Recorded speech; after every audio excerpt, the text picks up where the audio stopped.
Thank you, Bob, and thank you, Fred and Bob, for the invitation to speak. It's my pleasure to be here. And my apologies. My father used to say, "Never start with an apology." I'm going to apologise for the tortured nature of the title of my talk, the play on words from a Dire Straits song. So as Bob says, I work for the Society for Endocrinology. That's hormones, for those of you that don't know. And I'm also the managing director of their trading subsidiary, Bioscientifica.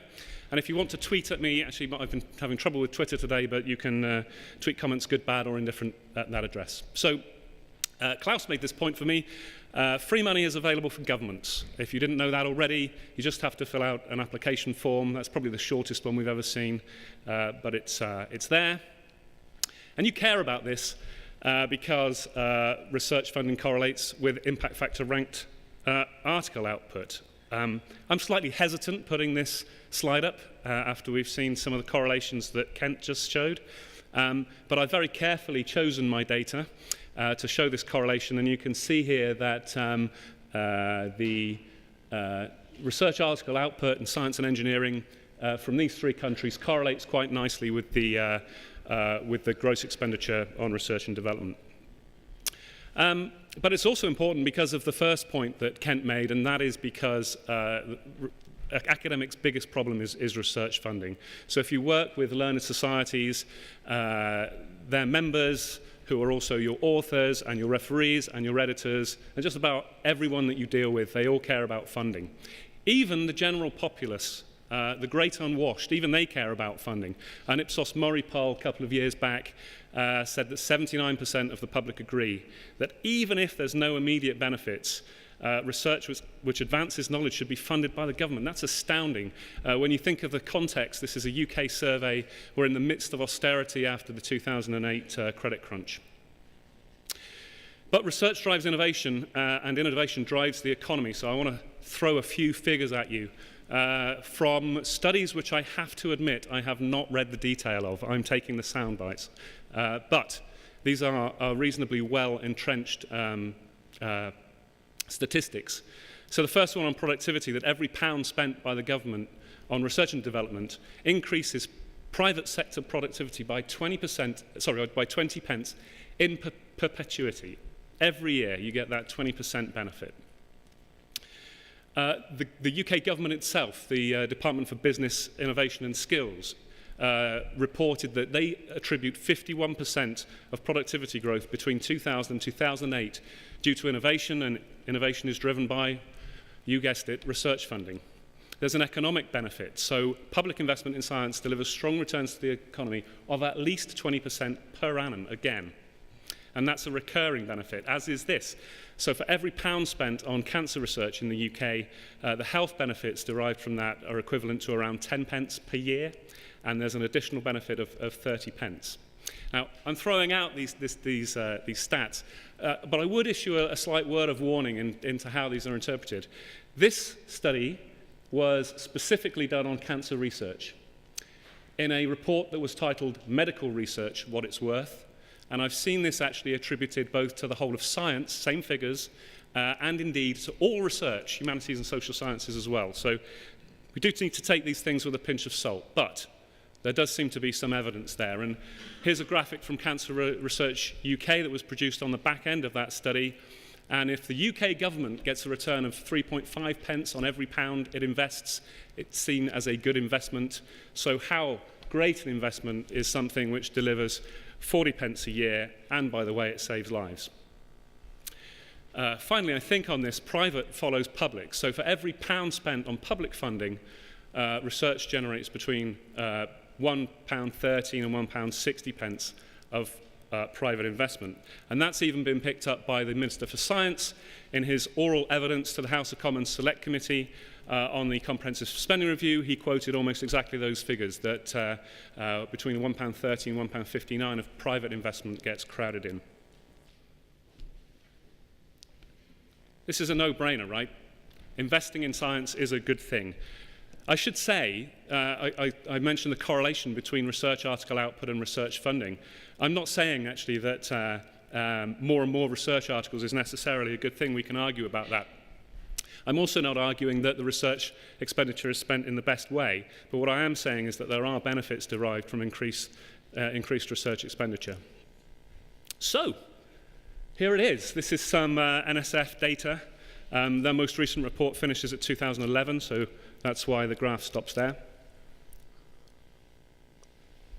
And it's looking pretty good, right? That is a compound annual growth rate of about 6.5%, 6.4, I think. So it looks like everything's fine. We don't need to worry. If we split those out by some selected economies, again, I think to the casual eye that looks kind of okay.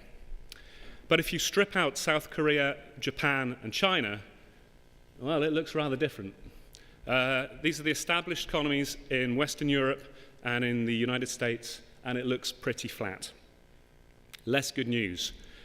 And indeed, if you look at the regional share of worldwide R&D expenditures, again, this data all from the National Science Foundation, you can see an obvious drift away from North America and Europe and into Asia Pacific and the rest of the world. This shows the same sort of thing again. This is the percentage annual growth in domestic R&D expenditures, and it's all coming from China and South Korea. A lot of the South Korean actually private investment. This basically shows a similar sort of thing. This is the contribution of those economies in the growth of research expenditure. The problem is, as Michael, I think, mentioned this morning, somebody mentioned this morning, the China economy is not doing too well, even though it's gone from double digits down to single digits. So there must be a question mark for us about what happens globally should the issues in the Chinese economy lead to a decreased research and development expenditure in China. Because the advances that the worldwide research and development exercise develops are generally shared, at least eventually, by the entire population of the globe. So we need to think about what happens if this goes away or becomes dramatically reduced. I want to talk a little bit about the UK. I think I was originally asked to do this talk on the back of the fact that there was the comprehensive spending review going on in the UK, looking at setting the budgets for government departments for the next 5 years. It was expected that science funding in particular would get a rough ride in that. And as it stands, public R&D spend as a percentage of GDP in the UK is just 0.44%. That's one of the lowest figures in the G8.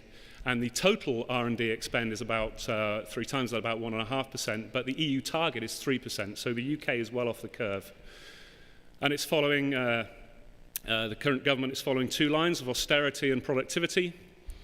And as a consequence, the Department of Business, Skills and Innovation were asked to model reductions in their budgets of 25% and 40% as part of that comprehensive spending review, as were all the other unprotected departments in the UK.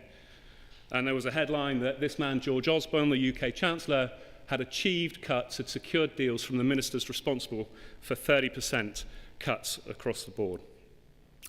Now, fortunately for us, George Osborne has also got that, the other half of his agenda is productivity, and he buys the argument that research funding helps to drive that, and also that research funding fuels the economy. So, I wish I'd put more jokes in following Kent. This is my one. We ought to be pushing at an open door.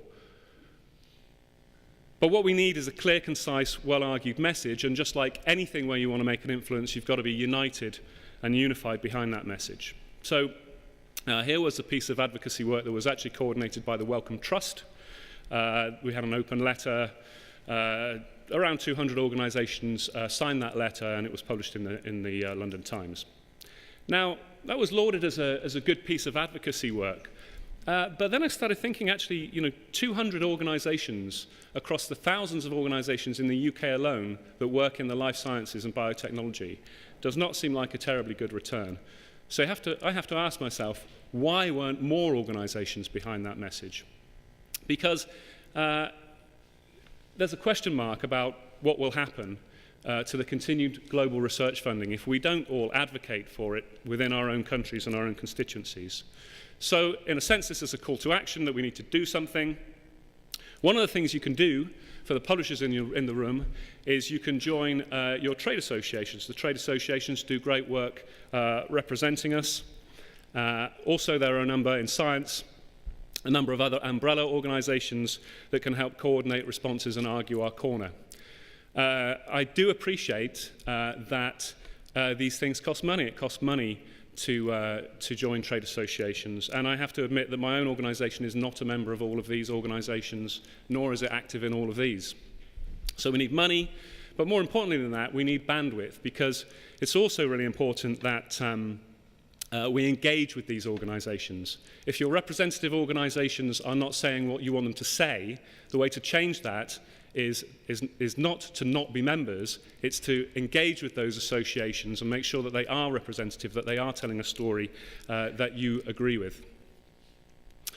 So I wanted to say something on the outcome of the comprehensive spending review.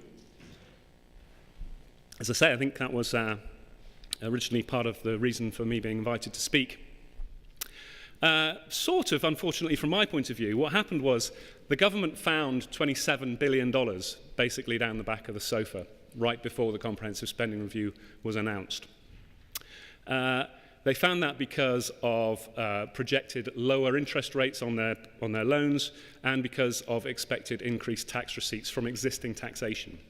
So this was a gift that came very late to the Chancellor.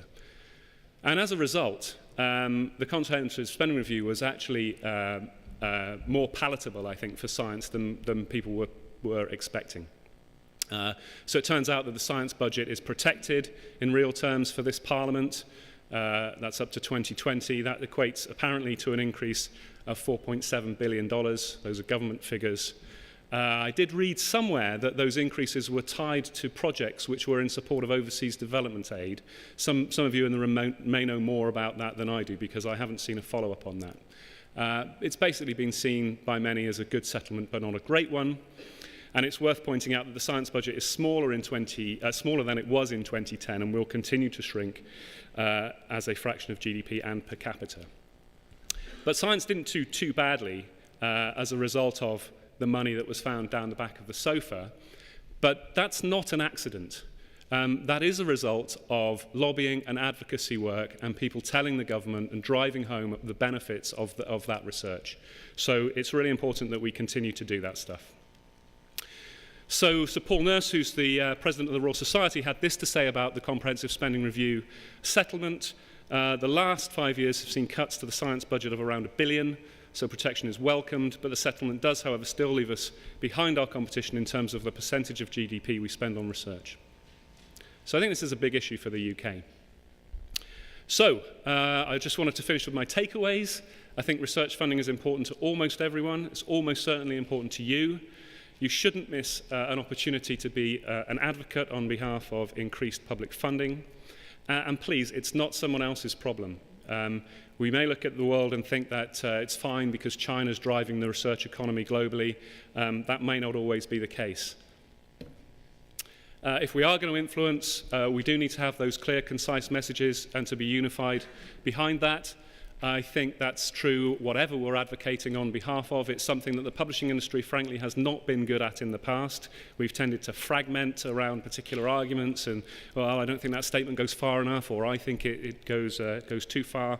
That is not an approach that works. And actually what the government in the UK have been saying is that they've really welcomed a very unified voice and single points of contact for the work that's been going on, advocating and providing the evidence that can then be used within the corridors of power.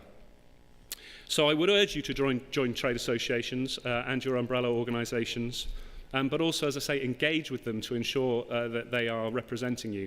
I'm a former CEO of ALPSP, so perhaps you would expect me to say that, but our trade associations are not terribly well funded, and they are, especially when you look at their policy and advocacy work, they are very poorly funded when compared to most of the organisations that are trying to put forward counter views, both in the European Union and on Capitol Hill in the US.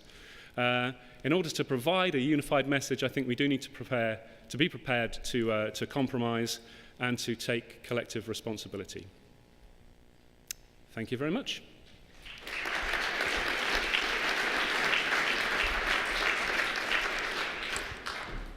Thanks, Ian. That was pretty crisp, so we've got time for questions. Any questions for Ian? No, right. Okay, down here. Sorry. Ian, you're not quite... Oh, yeah. I just wanted to ask, my name is Vera Münch, I'm a journalist, and I wanted to ask, who do you include in collective responsibility? Who could that be? Well, I was really talking about the collective responsibility that the people in this room have to come to a unified position on issues. And I think actually, from my perspective, the public funding of science should be the easiest of those, because it's not very difficult to make a very strong and compelling case that we need strong public investment in research and development. And often, you know, when you look at the GDP figures, the research expenditure as a percentage of GDP, the public expenditure is smaller than the private expenditure, but there are countless studies that prove that that expenditure, the public expenditure, ratchets in the public. But more widely, on more contentious issues, I think the wider message is actually that the publishing industry as a whole, and indeed all of the actors involved in scholarly communications, we need to rehearse our messages more clearly and to have a more, firstly, a more simple message, but also one that we can all agree on and get behind, even if it means slight compromise. Thank you. Okay. Anything? Good. Right, thanks very much, Ian.